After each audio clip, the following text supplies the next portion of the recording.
Tales from the Jails with John G. Sutton. Do please, come on people, help! Like and subscribe. And don't forget, leave me a few comments down there. Insults, all the rest.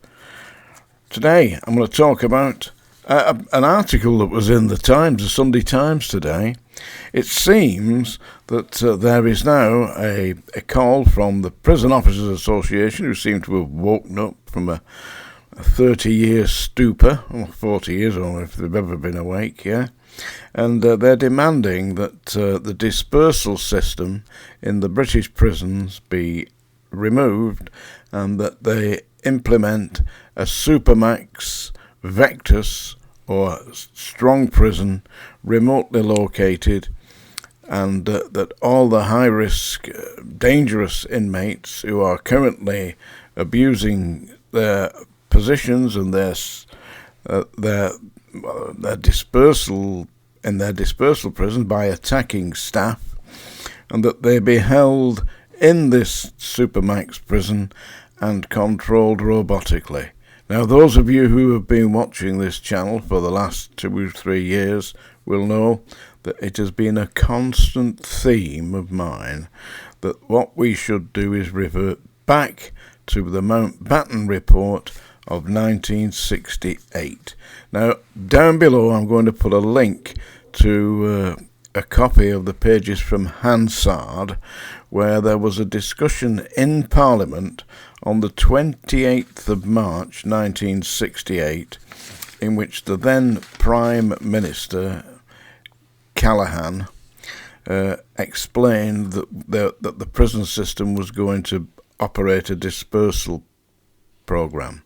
Now, the dispersal program simply means that inmates who are categorised as Category A, that's extremely dangerous to the establishment and the public, be held in dispersal prisons.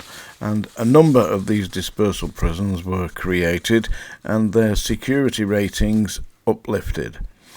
Currently we've got the following. I'm going to give you a list here. It's a bit boring, but stay with me. Yeah, Belmarsh, Franklin, Full Sutton, Long Martin, Manchester, Wakefield, Whitemoor, Woodhill. Dispersal prisons.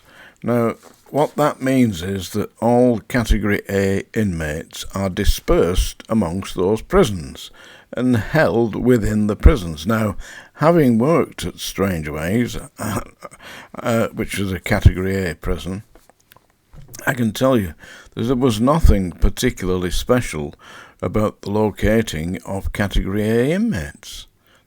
There was no special unit, nothing. They were just located on ordinary location, but in Category A cells that were checked for, obviously, security.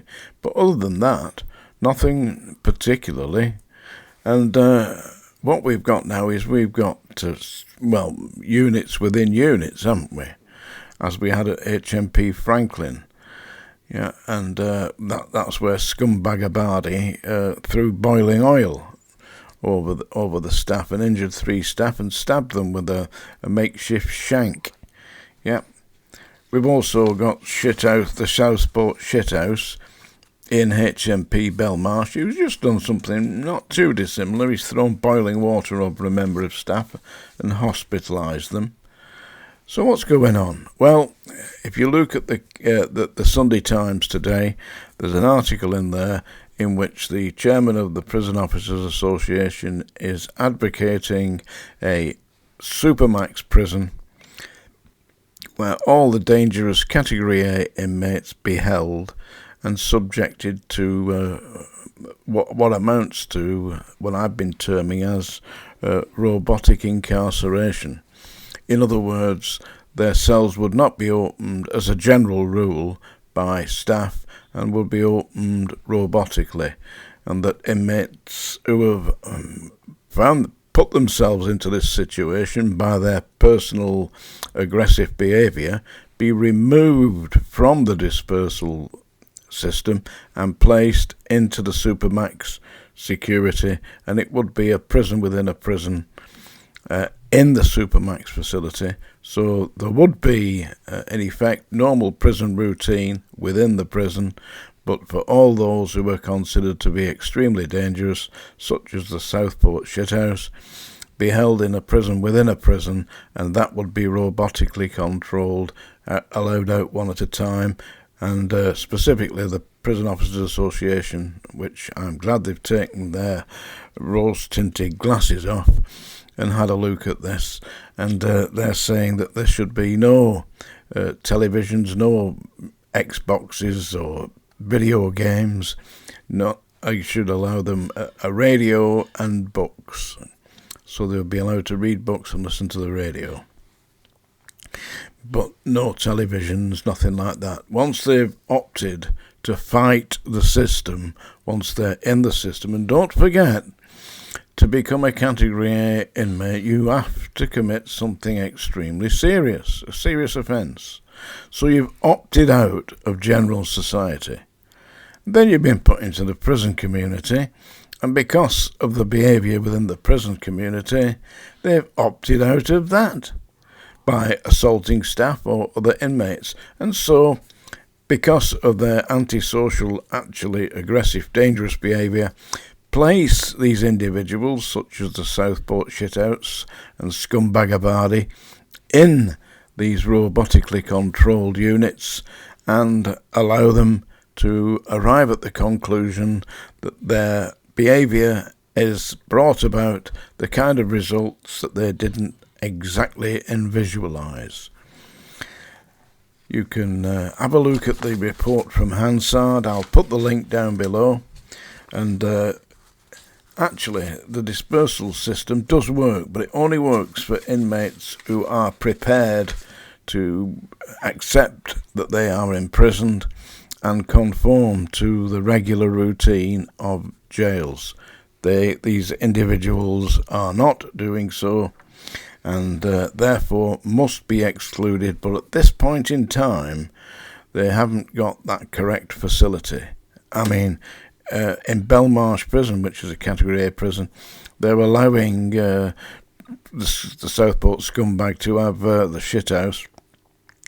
I misnamed him them. It's Abadi that's the scumbag, and it's that other one that's the Southport shithouse. But they're allowing them to cook their own meals and have kettles in their cells, and in other words, they're arming them, because that's what they're using these privileges for. They're using them to attack staff. Let me tell you this.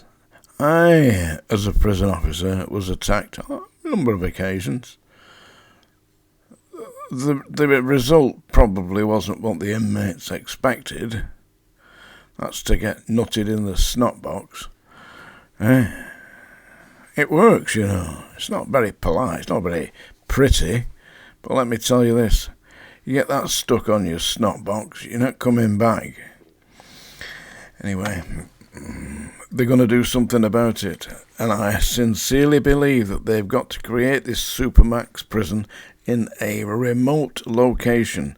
Lord Mountbatten, in his report in 1968, as a result of a report to him by the Radzinovitz Committee, which was empowered by Mountbatten to look into the possibility of locating a vector source Supermax prison, they recommended the Isle of Wight. Well, it's an island, yeah, maybe. I can't say, but I do believe it should be in a remote location where it's extremely difficult to escape from. You know, something like a modern-day Alcatraz, but set out with CCTV cameras absolutely everywhere and robotically controlled cellular accommodation. Thank you very much to all the people who are supporting this channel, by the way, and making comments and liking and subscribing, and really we need to build this up, you know. So if you should share it anywhere, you know, maybe put it on Facebook or whatever, you know, if you're enjoying it, that is. If you're not, just leave me an insult and ride into the sunset. That was the song dinger, by the way. All those of you who are regulars here will have recognised that and will be now either heading for the hills along with Larry and his goats or bracing yourself for the inevitable. Are you ready? I'm going to sing a song now. This was also recorded by Billie Holiday. I like Billie Holiday and Frank Sinatra. And it's called You Go to My Head. Bit of a bluesy kind of jazz number, you know. Or at least it was until I destroyed it, which I am about to do, by the way. Are you sitting comfortably? I'm going to bollocks that up for you good and proper. You go to my head and you linger like a haunting refrain, and I find you spinning round in my brain like the bubbles in a glass of champagne. You go to my head like a sip of sparkling burgundy brew, and I find the very mention of you like the kicker in a julep or two.